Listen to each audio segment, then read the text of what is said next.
Capítulo 26. O alerta de Miss Gardner foi dado pontual e bondosamente a Elizabeth, na primeira oportunidade favorável de conversar sozinha com ela. Depois de falar com sinceridade sobre seus pensamentos, ela assim prosseguiu. Você é uma garota muito sensível, Lizzie, para se apaixonar simplesmente por ter sido alertada contra isso. E, deste modo, eu não temo falar abertamente. Seriamente, em seu lugar, eu me poria em guarda. Não se envolva ou tente envolvê-lo em uma afeição que a falta de fortuna possa fazer tão imprudente. Nada tenho a dizer contra ele. É um jovem bem interessante. E se tivesse a fortuna que deveria ter, penso que você não faria nada melhor. Mas, do jeito que está, você não deve deixar sua fantasia guiá-la. Você tem bom senso e todos nós esperamos que o utilize. Seu pai confiaria em sua resolução e boa conduta, estou certa. Você não pode desapontar seu pai. Minha querida tia, isso está sendo muito sério, de fato. Sim, e espero que você se comprometa a ser igualmente séria. Bem, então você não precisa se alarmar. Cuidarei de mim mesma e de Miss Wickham também. Ele não se apaixonará por mim, se eu puder evitar. Elizabeth, você não está sendo séria. Peço desculpas, tentarei outra vez. No momento, não estou apaixonada por Miss Wickham.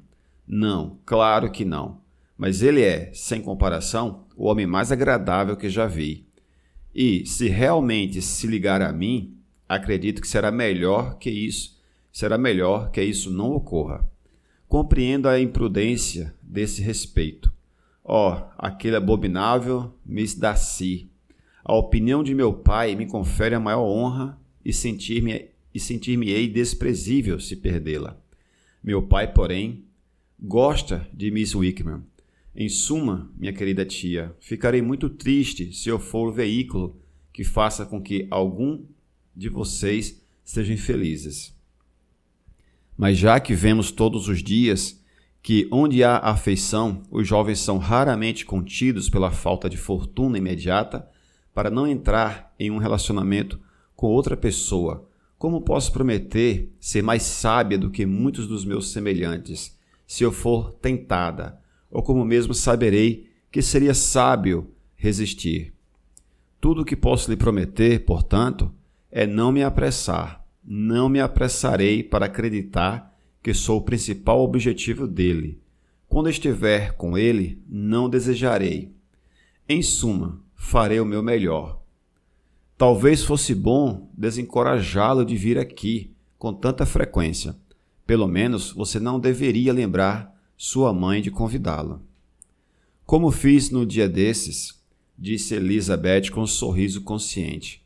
A bem da verdade, será sábio de minha parte evitar isso. Mas não imagine que ele vem aqui muito habitualmente. É por sua causa que ele foi convidado muitas vezes esta semana. Você conhece as ideias de minha mãe quanto à necessidade de companhia constante para as suas amigas. Mas, realmente, e pela minha honra, tentarei fazer o que eu achar mais sábio e, agora, espero que esteja satisfeita. Sua tia lhe assegurou de que estava e Elizabeth, tendo agradecido-a pela bondade de seus conselhos, a deixou. Um maravilhoso exemplo de conselho foi dado sobre o assunto, sem ressentimentos. Miss Collins retornou a Hertfordshire logo depois que os Gardner e Jane partiram. Mas, como ele se instalou com os Lucas, sua chegada não causou muita inconveniência para Miss Bennet.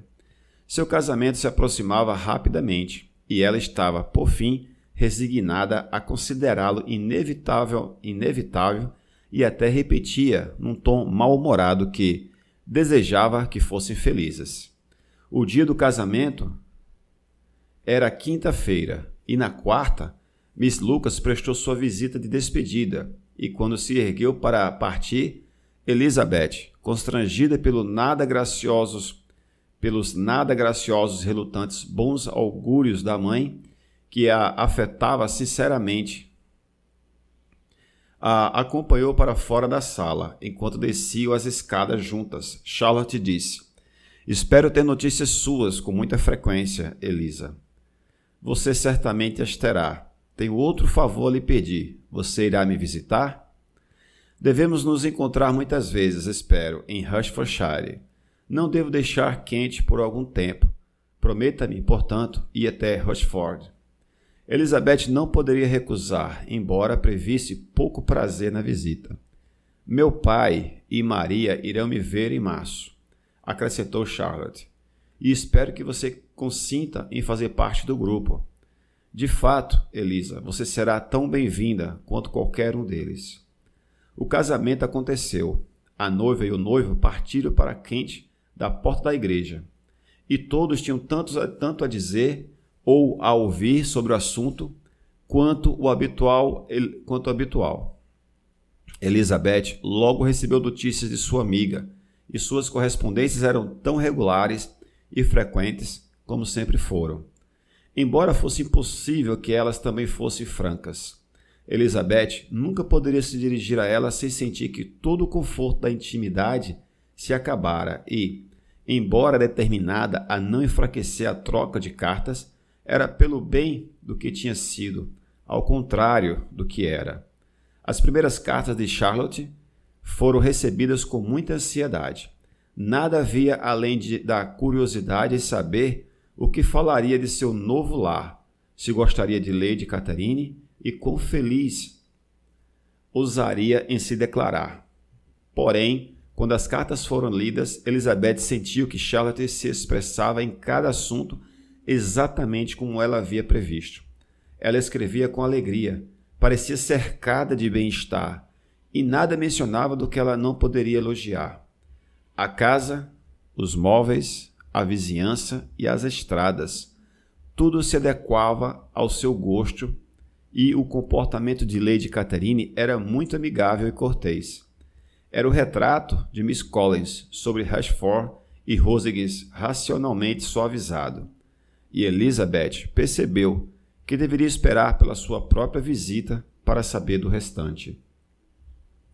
Jenny já tinha escrito algumas linhas para sua irmã, anunciando que chegara em segurança a Londres, e quando escreveu novamente, Elizabeth desejou estar em seu poder dizer algo sobre os Bigleys.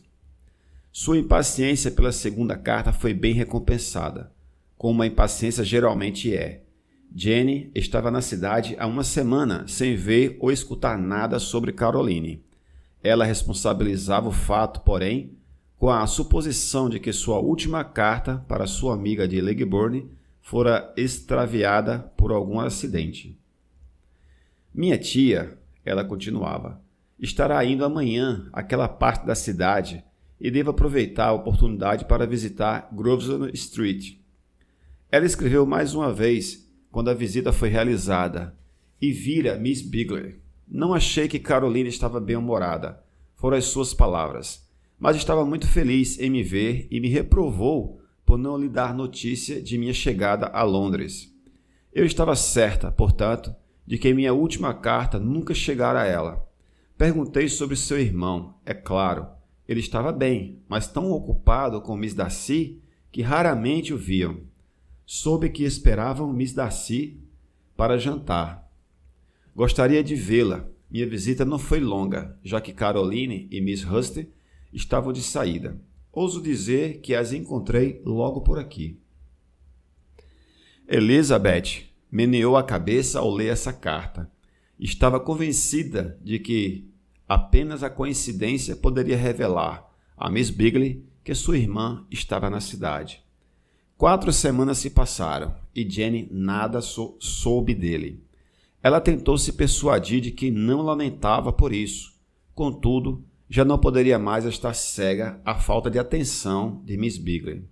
Depois de esperar em casa todas as manhãs por 15 dias e inventar a cada noite uma nova desculpa para ela, a visitante por fim apareceu. mas sua curta visita e ainda mais a alteração dos modos dela fizeram com que Jenny não mais se enganasse. A carta que escreveu para sua irmã, nessa ocasião, evidenciava o que ela sentia. Minha caríssima Lizzie, estou certa que será incapaz de triunfar em seu correto julgamento. Às minhas custas, quando confesso ter sido completamente enganada sobre a consideração de Miss Bingley por mim. Mas, minha querida irmã, embora o evento tenha comprovado que estava certa, não creia que sou obstinada a afirmar que, considerando o comportamento dela, minha confiança era tão natural quanto sua suspeita. Não compreendo totalmente a razão dela em querer ser-me íntima, mas, se as mesmas circunstâncias acontecerem novamente, tenho certeza de que me enganaria outra vez. Caroline não retribuiu minha visita até ontem, e não recebi nenhum recado, nenhuma linha nesse meio tempo.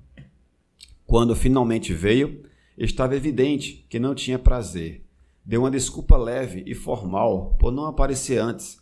Não disse nada sobre querer me rever, e estava tão diferente sob todos os aspectos que, quando se foi, eu estava totalmente decidida a não mais continuar com o relacionamento. Lamento, embora não possa deixar de culpá-la. Ela estava muito errada ao distinguir-me, como ela disse.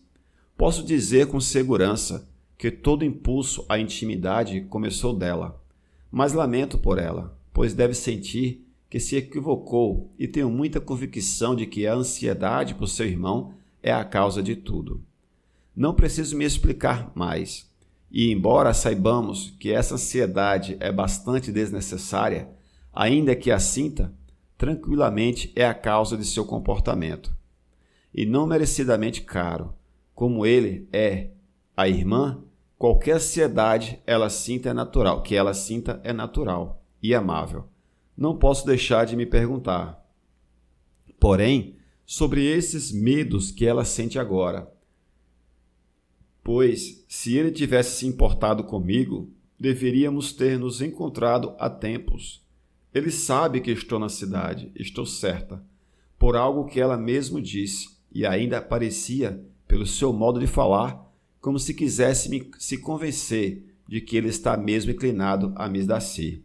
Não consigo compreender. Se não tivesse medo de julgar apressadamente, estaria quase tentada a dizer que há uma forte aparência de duplicidade nisto tudo. Mas tentarei banir quaisquer pensamentos dolorosos e pensar apenas no que me fará feliz, sua afeição e a invariável bondade de meus queridos tio e tia. Escreva-me logo. Miss Bingley disse algo sobre nunca mais voltar a Nashfield outra vez. De ceder a casa, mas sem certeza. Melhor não mencionarmos isso. Estou extremamente feliz por você ter agradáveis relatos de nossos amigos em Hertford. Peço que vá visitá-los com Sir William e Maria. Estou certa de que ficará confortável lá. Sua, etc. Essa carta causou certa dor em Elizabeth, mas seu humor retornou assim que considerou que Jenny não seria mais enganada pela irmã. Pelo menos, toda a expectativa quanto ao irmão se findara por completo. Ela não desejava nem mesmo a renovação das suas atenções. Seu caráter decaíra em qualquer perspectiva, e como uma punição a ele, assim como uma possível vantagem para Jenny, ela seriamente esperava que logo ele pudesse se casar com a irmã de Mr. Darcy. De acordo com os relatos de Wickham, ela o faria lamentar muito o que jogara fora. Miss Gardiner, naquele momento, relembrou Elizabeth da promessa em relação àquele cavalheiro e cobrava informações. E Elizabeth tinha tanto a escrever sobre o que poderia contentar tanto a tia quanto a si mesma. A inclinação dele, aparentemente, fora mitigada, suas atenções terminadas. Ele era o admirador de outra pessoa. Elizabeth fora vigilante o suficiente para ver tudo isso e poderia ver e escrever a respeito, sem o sofrimento substancial. Seu coração fora tocado apenas superficialmente, e sua vaidade estava satisfeita por acreditar que ela teria sido a única escolha dele, se o destino tivesse permitido. A súbita aquisição de 10.000 libras era o encanto mais notável da jovem a quem ele agora se fazia agradável. Mas Elizabeth, talvez com a visão menos clara, nesse caso, do que sobre o de Charlotte, não discutiu com o desejo dele de independência. Nada, pelo contrário, poderia ser mais natural, enquanto fosse capaz de supor que isso lhe custaria algumas discussões para apaziguá-la. Estava pronta a conceder uma ampla e desejável medida a ambos, e poderia desejar com sinceridade que ele fosse feliz. Tudo isso fora dado a conhecer a Miss Gardiner, e depois de relatar as circunstâncias, ela assim prosseguiu. Estou convencida, minha querida tia, de que nunca me apaixonei, pois, se tivesse experimentado essa paixão pura e elevada, agora deveria detestar o nome dele e lhe desejar todos os males. Mas meus sentimentos não são apenas cordiais por ele, são até imparciais com relação a Miss King. Não posso concluir que a odeio ou que, pelo menos, não estou querendo vê-la como um bom tipo de garota. Não pode haver amor nisto tudo. Minha vigilância foi eficaz. E, embora certamente devesse ser um objeto mais interessante para todos os meus conhecidos, se estivesse distraidamente apaixonada por ele, não posso dizer que lamento minha comparada insignificância. A importância pode, às vezes, ser adquirida muito encarecidamente. Kitty e Lydia sofrem desse defeito, bem mais do que eu. Elas são inexperientes nos caminhos do mundo e ainda não estão abertas à mortificante convicção de que os belos jovens devem ter algo para viver, tanto quanto os mais comuns. Fim do capítulo 26. Se você desejar, se inscreva no nosso canal, deixe um comentário se você desejar e também o seu like, que é muito importante. Saudações, até o próximo capítulo, que será o capítulo 27.